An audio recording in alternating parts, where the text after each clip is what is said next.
مع قناة خنيفسة حمي راسك وعائلتك من المشاكل الشتوية والفيروسات اللي كتكون في هذه الفترة الخريفية. ما عليك غير بحبة ديال البيض وحدة، شدها وسلقها، من بعد قشرها.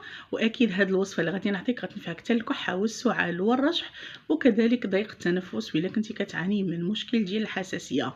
كنضيف شويه ديال الزنجبيل والسكينجبير ليها، كنضيف كذلك حبات من النافع اللي تتكون هكاكين مهرمشه، وكنضيف قليل من زيت الزيتون. وما نساوش حبه البركه اللي كتقوي لنا المناعه، غير هي ما نفوتوش 4 الحبات فقط.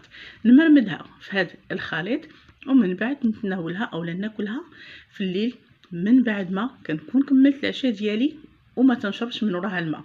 كتخاد مع كاس ديال الحليب اللي كيكون دافي مع حليب العسل، وهكا لا للامراض الشتويه في هذه الفتره من السنه الخريفيه.